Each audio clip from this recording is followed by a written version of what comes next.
Bueno, para este taller sobre Machine Learning, nosotros hemos seleccionado una base de datos relacionada con la cantidad de accidentes y algunos detalles sobre estos realizados en la ciudad de Pasto durante el año 2018, ¿no? Bueno, primero cargamos las librerías necesarias para trabajar con el data frame, la creación de gráficos, la utilización de los algoritmos de sklearn, etcétera, ¿no? Ahora sí, revisamos rápidamente la base de datos con la que vamos a trabajar. Este nos entrega 12 filas correspondientes a cada mes del año y con ya la información detallada para cada una de las columnas. La información de las columnas nos entrega el número de personas heridas, el número de personas fallecidas, el número de daños materiales que se han ocasionado debido a estos accidentes. Además de que si fueron choques o atropellos, quién fue el tipo de víctima, en qué comunas se presentaron estos, la mayoría de estos, el tipo de vehículos como automóviles, motocicletas, camionetas, eh, en una hora en la que la mayoría de las veces se presentan esos accidentes, etcétera, ¿no?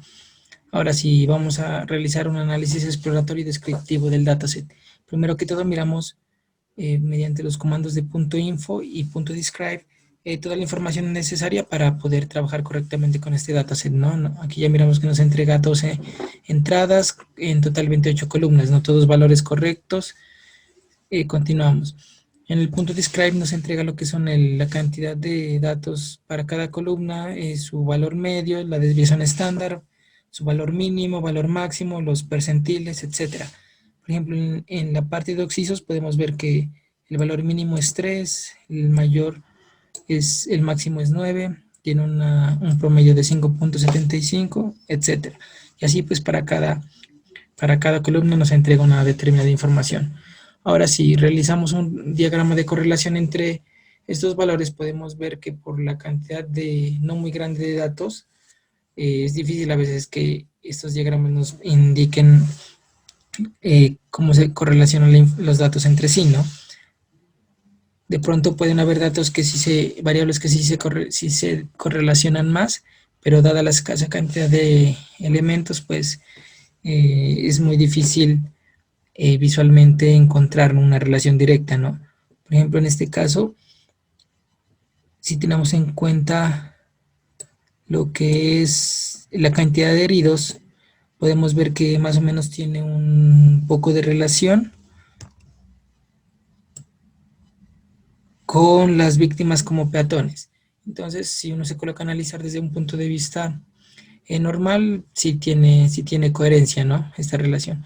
A lo mismo que con los histogramas. Si realizamos los histogramas, podemos ver que no es mucho los datos que nos entreguen, por lo tanto encontrar alguna relación directa o alguna tendencia así visualmente es muy difícil, ¿no?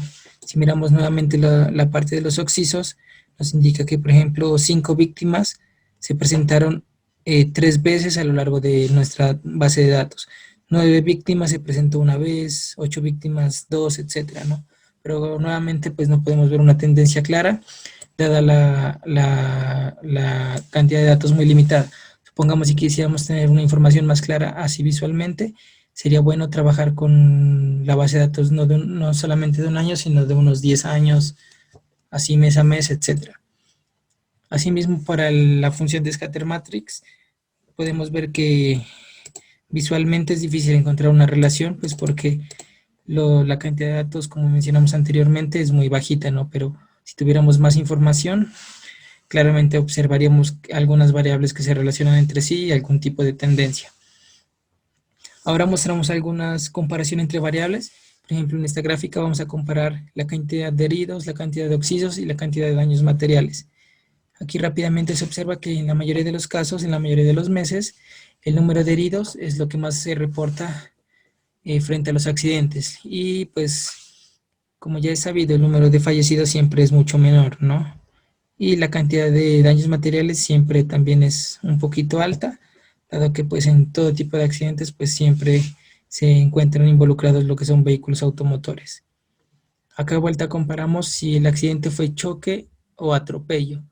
Miramos que la mayoría de accidentes son choques y atropellos no son muchos los que se presentan, ¿no? Aquí por último mostramos el tipo de víctima que sufrió el accidente, en este caso acompañante, peatón o pasajero. En la mayoría de los casos también es el acompañante o el peatón el que ha sufrido o se ha visto involucrado en estos accidentes, ¿no? Y los pasajeros también no ha sido muy común, pues en nuestra base de datos, como se puede observar. Ya todo eso pronto se puede observar con mayor detalle, ya es en el dashboard que se presenta al final. Ahora sí vamos a aplicar el algoritmo de K-means para lo que es la creación de clústeres y clasificación de la información. Primero lo que hacemos es reducir o crear un nuevo data frame con la información más relevante para nosotros a trabajar. En este caso, la cantidad de motocicletas, cantidad de vehículos involucrados, el número de occisos y el número de heridos. Para este caso, a cada mes le asignamos un número para poder trabajar más cómodamente con este algoritmo. Ahora sí lo que hacemos es hacer una comparación rápida entre las tres variables que hemos elegido para trabajar. En este caso, el número de heridos, la cantidad de automóviles y la cantidad de motocicletas involucradas. Y aquí rápidamente podemos observar que hay unas tendencias como de tipo lineal, crecientes, por ejemplo, entre los automóviles y la cantidad de heridos, en donde a mayor número de heridos o de automóviles también se presenta un mayor número de heridos. Y eso pues son valores que nos indican que sí tienen coherencia estas gráficas que estamos viendo en este momento. Por ejemplo, la cantidad de vehículos automotores con la de motocicletas podemos ver que no tienen una relación clara, ¿no? Pero en cuanto al número de vehículos accidentados y el número de heridos, sí. Y pues así es como comúnmente se presenta. Aquí ya lo que hacemos es determinar las características para nuestro dataset, perdón, para poder aplicar nuestra variable predictora, que en este caso es X1. Le establecemos el número de heridos, número de automóviles, números de motocicletas involucradas. Y entonces hacemos una pequeña gráfica para ver cómo es la dispersión de estos datos, en donde aquí se puede ver cómo se presentan. Y luego de esto ya procedemos a aplicar lo que es el algoritmo de K-means, en donde hemos designado la creación de 6 clústeres. Después de esto realizamos el entrenamiento y procedemos nuevamente a graficar y a ver cómo se reagruparon estos datos. Aquí podemos ver, por ejemplo, rápidamente que con el color como rosado se le asignó, en donde la estrella es el centro, se le asignó 2 elementos. El color verde claro, 2 elementos, el color amarillo, 3 elementos, este azul clarito también 3 elementos. Y pues esto mismo lo podemos presenciar en 2 dimensiones, ¿no? Tomando primero el número de heridos con los automóviles, donde se puede observar claramente pues esta, esta reagrupación. Y el número de motocicletas con el número de heridos que también nos indican, ¿no? Cómo se han reagrupado estos de acuerdo a los colores para un color determinado para cada grupo. Luego de esto podemos mirar aquí para cada uno de los clústeres creados qué cantidad de elementos se le asignó. En este caso el rojo es 2, el verde es 1, el azul 1, cian 3, el amarillo 3, el color lima que es como verde claro 2.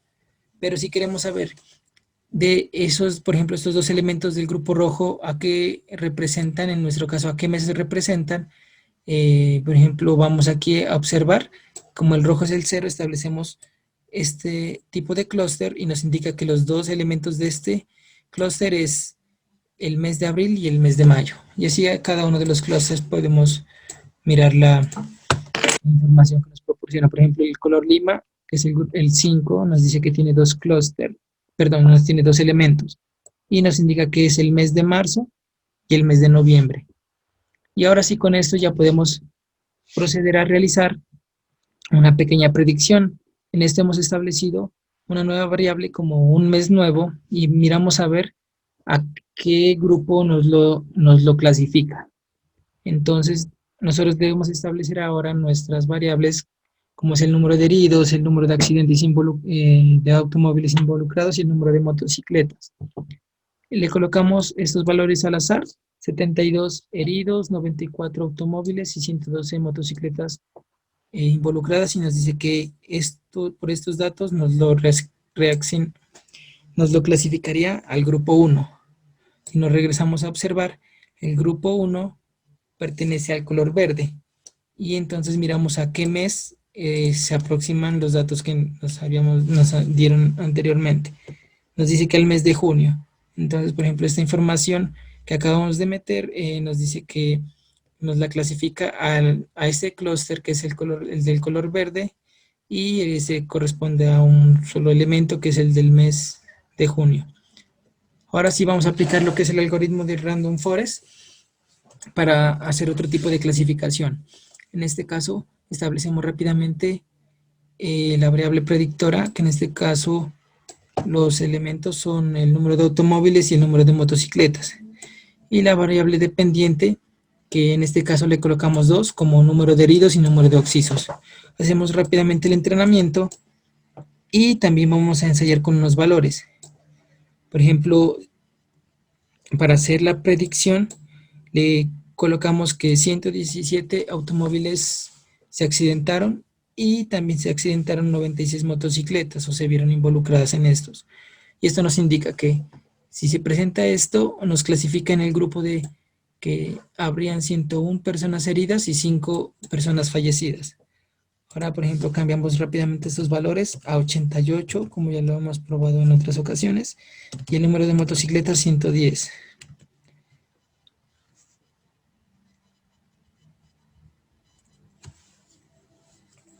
Y esto nos indica que, por ejemplo, se presentarían, dado estos valores, nos lo clasifica en un grupo en el cual habrían 90 personas heridas y 8 personas fallecidas, ¿no?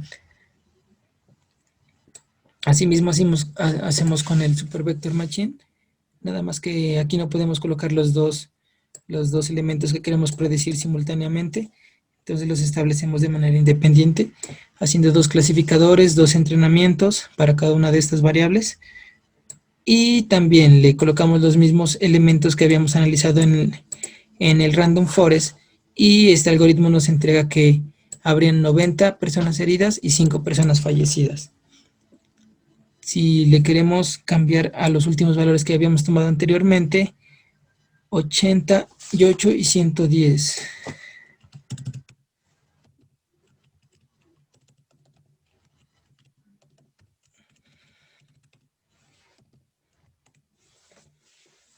Entonces miramos que con estos elementos nos dice que habrían aproximadamente 90 personas heridas y 5 fallecidas. Si hacemos una comparación con el algoritmo anterior, nos indica también que en el número de heridos sí está el mismo valor, pero en el número de fallecidos nos entrega 5 con respecto a 8. No son valores cercanos y dado que no son, a veces pues, se puede presentar como en este caso que no sean exactamente los mismos, ya que los algoritmos trabajan de manera diferente.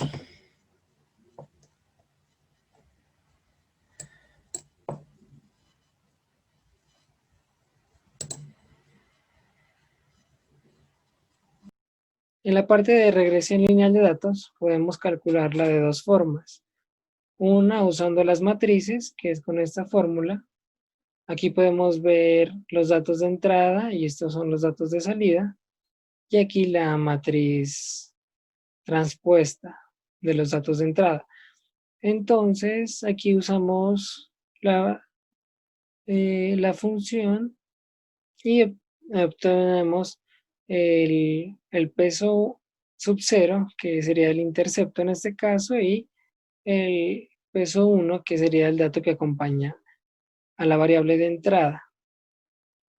Aquí calculamos los puntos de la recta y aquí ya podemos ver la graficada y podemos ver que si hay una relación lineal, que entre más accidentes de choque hay más gravedad con heridos, hay más casos.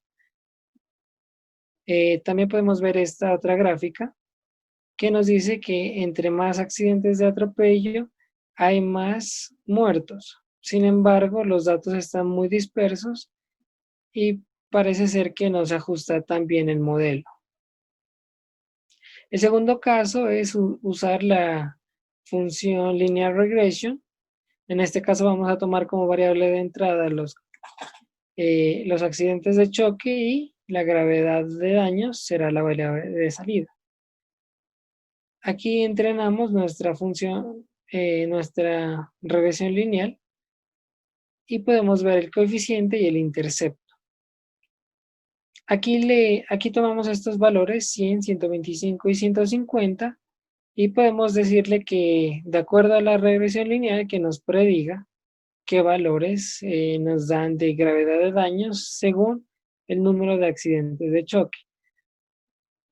Podemos ver que aquí nos da una variable de salida según nuestra variable de entrada.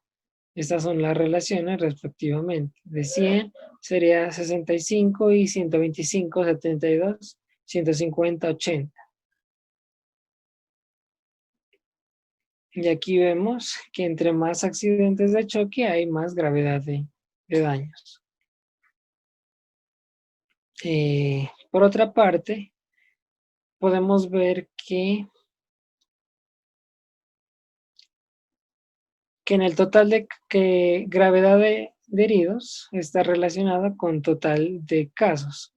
Entonces, entre más gravedad de heridos, hay más casos, cosa que nos dice que esta es una buena variable para tenerla en cuenta si queremos saber el número de total de casos.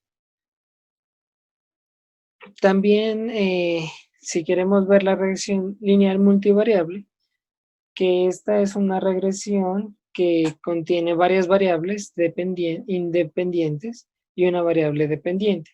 Entonces, en este caso, nuestra variable dependiente será gravedad de heridos y la vamos a relacionar con 3 casos de diferentes tipos de vehículos, que en este será automóvil, motocicleta y camioneta.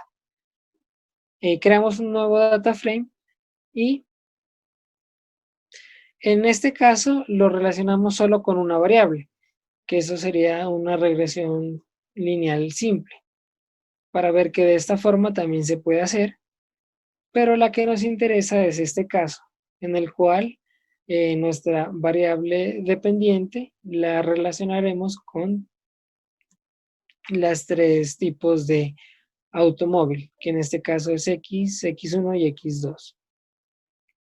Podemos ver el intercepto y los 3 pesos que acompañan a cada una de las variables respectivamente. En Calem podemos ver la importancia de cada una de las variables. Por ejemplo, aquí algo muy interesante que nos pareció es qué importancia tiene la comuna 1, 2 y 9. ¿Cuál es más importante a la hora de si queremos ver la gravedad de heridos? Entonces aquí hacemos una regresión lineal también y podemos ver que la que más influye en ese modelo será la comuna 1, que es donde más se presentan accidentes. Creamos un dashboard donde podemos ver algunas variables interesantes, por ejemplo, como la comuna 1, los diferentes tipos de comunas y cuál fue el número de accidentes en ellas en cada mes. Y es muy interactivo. Y también podemos elegir aquí, depende del mes, si queremos por decir solamente enero, entonces podemos ver solo los datos de enero. Y si lo queremos comparar con otra, podemos verla con febrero y serían solamente las dos. Y es muy útil y muy interactivo. Eso sería todo. Muchas gracias.